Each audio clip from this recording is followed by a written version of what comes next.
நாளைக்கு 8 நாள் விரதம் இருக்காங்கன்னா மாலை போட்டு விரதம் இருக்காங்க. காலையில ஆமா இட்லி இட்லி அரிசி சோறு தானே சாப்பிடக்கூடாது. அத அரைச்சி இட்லியா சாப்பிட்டுறலாம். ஆமா, காலையில இட்லி, தேங்காய் சட்னி, தக்காளி சட்னி, புதினா சட்னி. எந்த சட்னி பிடிச்சிருக்கோ அதுல ஒரு சட்னி வச்சு சாப்பிட்டுறலாம். சரியா 11 மணிக்கு லேசா வயிறு பசிக்கும். வயிறு பசிக்கும். ஒரு கிளாஸ் நிறைய பாலை குடிச்சிட்டு 2 செவ்வாழைப்பழம் முடிஞ்சிச்சு. முடிஞ்சிச்சு. ஆமா மத்தியானத்துக்கு அந்த காலத்துல பூரா கருக்கல்ல 6 மணிக்கு விரதம் விடுவாங்க. இப்ப மத்தியானமே சோற பொங்கி 3 வகை கூட்டு. ஆமா, கூட்டு வச்சு என்ன இருக்கோ இல்லையோ அப்பளம் பொரிச்சு வச்சிருக்கணும். பொரிச்சு வச்சிருக்கணும். அப்பம்லாம் அப்பளத்தை சுட்டு சாப்பிடுவாங்க. ஆமா அப்பளத்தை சுட்டு சாப்பிடுறதுல அவ்வளவு ருசி இருக்கும். ருசி இருக்கும். மத்தியானமே விரதத்தை முடிச்சிட்டு படப்புக்கே அப்பளத்தை சுட்டு தான் வைப்பாங்க. சரியா 3 மணிக்கு 3 மணிக்கு மறுபடியும் ஒரு கிளாஸ் நிறைய காப்பியை குடிக்கணும். ஆமா குடிச்சிட்டு நைட்டுக்கு ஆமா சோறு தானே சாப்பிடக்கூடாது.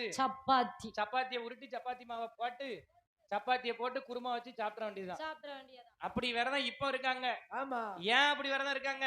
எதுக்கு அப்படி இருக்காங்க? அந்த காலத்துல சுகரும் கிடையாது, பிரஷரும் கிடையாது, எந்த நோயும் கிடையாது.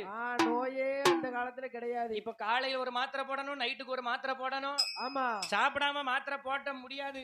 முடியாது.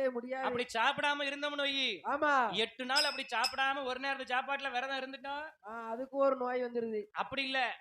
செவ்வாய்க்கிழமை நைட்டு சாம கூட முடிஞ்ச உடனே புதன்கிழமை சாமி கொண்டாடிய தச்சநல்லூர் ஆஸ்பத்திரியில தான் பாக்கணும். ஆமா, ஏன்னு கேளு. எதுக்குயா?